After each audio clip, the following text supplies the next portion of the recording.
Hey everybody, welcome back to Blender's Best of the Month, where we tell you the best game we played this month and why we liked it so much. So here we go.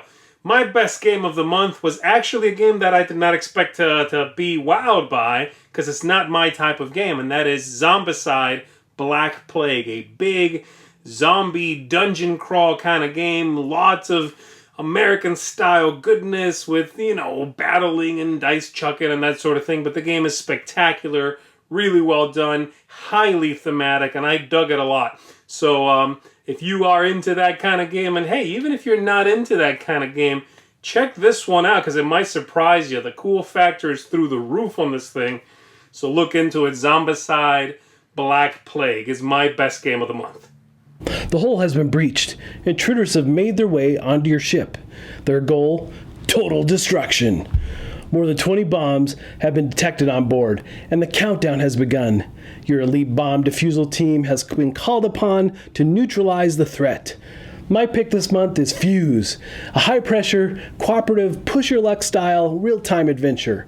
You and your fellow shipmates are using dice to defuse bombs, and in some very creative ways.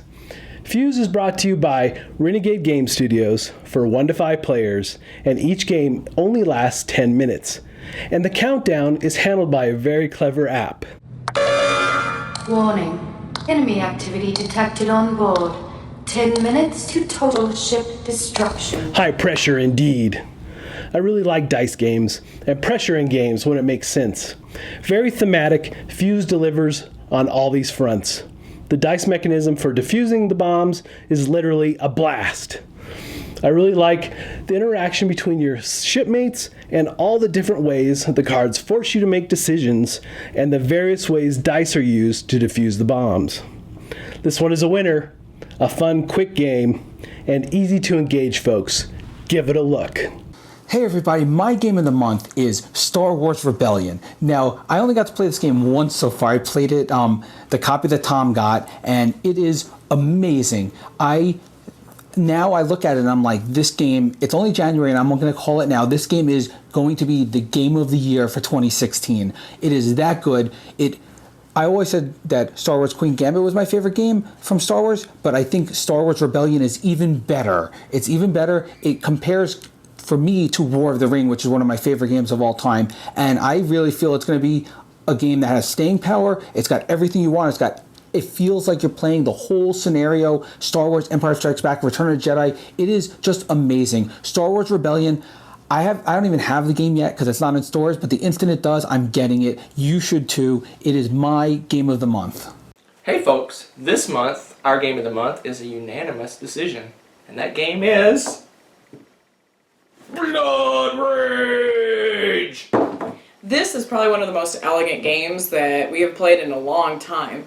For those of you that haven't played this yet, don't be intimidated by the appearance, the heavy sounding theme, or the fact that there are a lot of pieces. It's actually really easy to learn and play, very intuitive, really fun game.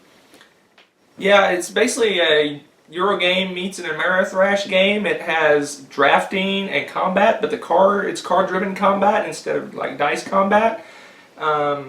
Action selection, variable powers with the cards, and you get to do upgrades. It's a really neat game. I'm calling this Eurothrash, our game of the month. Hello my friends, the Game Boy Geek here. For my game of the month, we're going to be traveling all over the United States looking at some great scenery. Because we're going to be visiting a lot of the national parks around the country. So I am looking at trekking the national parks for my game of the month. This was Z Garcia's game of the month last month. I am jumping on this bandwagon. I hadn't even heard of the game until he said this last month. I looked up the game, come to find out the guy's local who made the game, and I went to the art walk and met him and got the game and we played it. The game is amazing. It is like Ticket to Ride level complexity. It's family level, gateway level. It's fun. You're going around the country. You're doing some things. You're grabbing cards. You're trading them in to get to experience national parks. But there's also a set collection aspect where you're going around getting these jewels at the different parks, and you're doing some set collection for bonus points. And there's also an advanced variant for gamers. One of the best family games I've played in a long time. That's trekking the national parks. Hey folks, my game of the month is Star Wars Rebellion. Surprised? Probably not. Star Wars Rebellion is, as I said, it is really Star Wars in a box. It is a very cinematic experience, and yet I believe it's extremely strategic and tactical. This isn't just some dice chucker. This is really trying to outplay the other person. Very asymmetrical game where the Empire is like just trying to control everything and hunt down a rebel base. But at the same time, if they let too many little things happen, the Rebellion will win. The Rebellion has these heroes trying to accomplish different missions.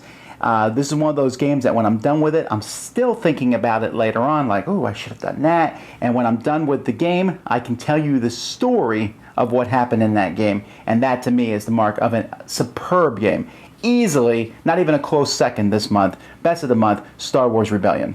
Hey there, I'm John from John Gets Games, and the best game that I played in January has got to be the Prodigals Club. In this game, you're trying to lose all your money, you're trying to lose your status in high society, and you're trying to lose the next vote that's going to come up. And at the end of the game, your highest score in those three things is your score, and you want a low score. You're trying to lose everything as much as possible. It's got worker placement, it's got engine building, and it's got this amazing, hilarious theme where you are doing all these things that make sense. You might just hire a bunch of chefs and then throw a bunch of dinner parties to lose lots of money that way. Or you might just go out of your way to make everybody hate you at the local diner by insulting somebody or starting a brawl. And you could just hire a drunk guy to talk about how great you are, and suddenly no one wants to vote for you. So it's got great Euro mechanics, and it's got great theme pouring out of it in every way. I just really love playing it, and I can't wait to play it again.